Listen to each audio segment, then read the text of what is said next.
હાલો મિત્ર, જો કે આમ વરસાદ પડ્યો છે પણ ફાયદાજનક જ છે અને આમ એમ ગણીએ છીએ કે નુકસાનજનક થોડુંક કર્યું છે. એની એક નીકું પાળા ક્યાંય રહેવા ન દીધું, બધું તોડી ફોડીને ડેમમાં નાખી દીધું બધું. બોલો, એ કાંઈ રહેવા ન દીધું તો શું કરું?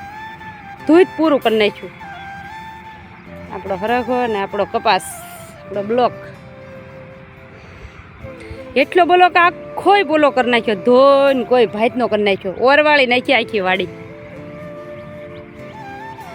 ક્યાંકથી 10 ટ્રેક્ટરના ફેરા લાવશું તો પાર નહીં આવે એવું કરી.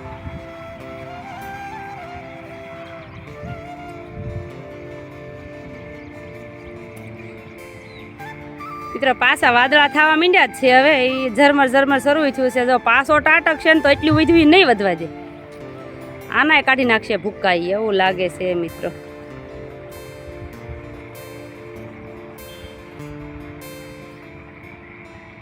અને હોપટ પડ્યું છે તે ઓલગ્યા 2-3 ફેરા નાખીને એવડા તો વ્યાકલા પાડ્યા છે.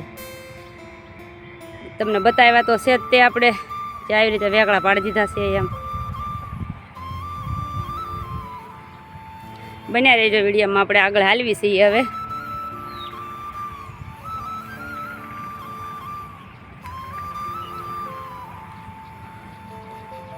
બન્યા રહેજો મિત્ર. આની અંદર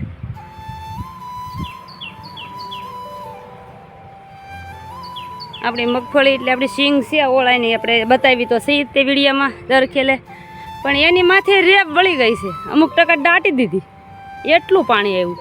બાજુવાળાનો પાળા તૂટ્યા, એ બિચારા શું કરે? આ વરસાદે એટલું બધું 30 કલાકની અંદર તો હોતરા પાડી દીધા. એમ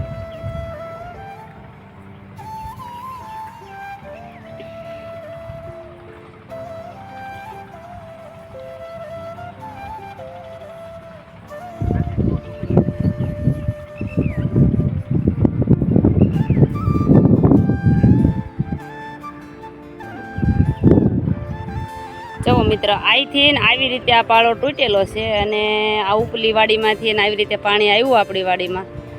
એ જો આવી રીતે આમ વેકળા પાડ્યા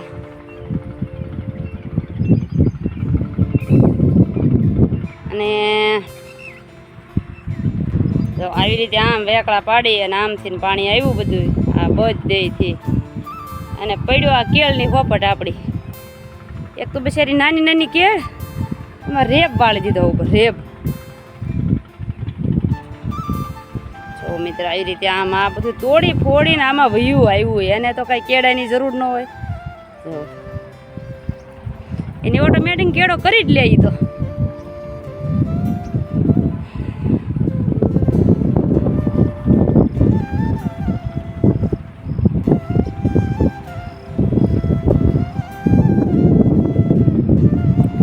આપણી કેળની હોપટ પાણી પડ્યું. આ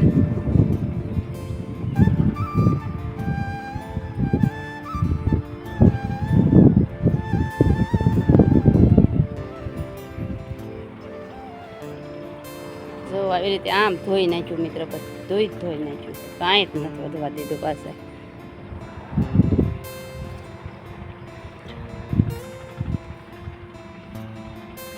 જો આ પાળો મિત્ર તોડ્યો પાણીએ તો કેટલું પાણી આવ્યું છે. એમ આ કેટલો મોટો પાળો હતો એ તોડી નાખ્યો. તોડી અને અહીંયા અવડો ખાડો ગોઠણ કરતાં ઉપરવટ કરી નાખ્યો છે. આ ખાડો ગોઠણ કરતાં ઉપરવટ કર્યો અને અહીંથી પડ્યું છે કેળની હોપટ. જો કેળની અંદર ક્યાંય એની નીક ન રહેવા દીધી મિત્રો, કાંઈ વાંધો નહીં. અમુક ટકાના તો છોડવાનું નામું નિશાન નહીં, છોડવો ખોતરીને કાઢવા પડશે એવું કરી નાખ્યું છે એની. હા હવે જવો ને આની માથે રેબ આવી ગઈ છે મિત્ર, કે આખો છોડવો એક હાથનો છોડવો આવે એની બદલે એ દેખાતો નથી મિત્ર ક્યાંય.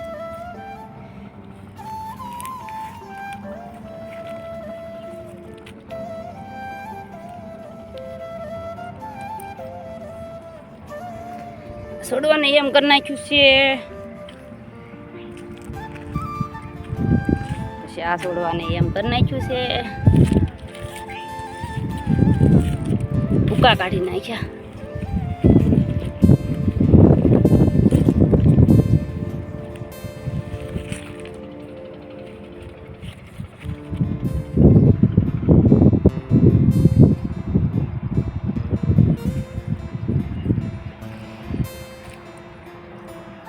બન્યા રહેજો વિડીયાની અંદર. જે આગળ આપણે પાળો તૂટેલો જ છે બતાવીએ.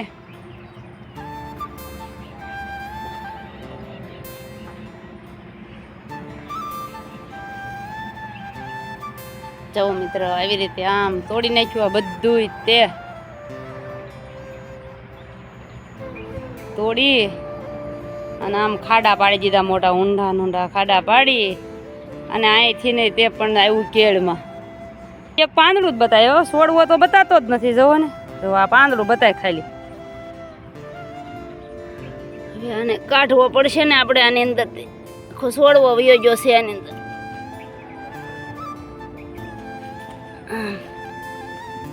હું કરશું હવે તો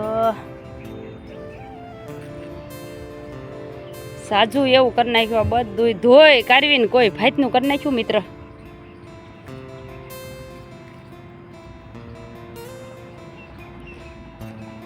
બન્યા રહેજો વિડીયાની અંદર. આગળ મેથીની તમને ખબર જ છે, મેથી મને કેટલી વાલી હતી. મેથી સિવાય ક્યાંય જાવ નહીં. મેથીને તો પણ હાલત હાવ ખરાબ કરી નાખી છે. ઉપર ધૂળ બધી રેપ વળી ગઈ છે.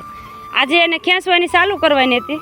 ખબર પડે તો સાંજે નક્કી કરીને ગયા થાય કે કાલે પહેલી મેથી આપણે ખેંચી. ક્યાં રાતે વાલો છે આવ્યો અને મેથીનું પૂરું કરી નાખ્યું હાવ.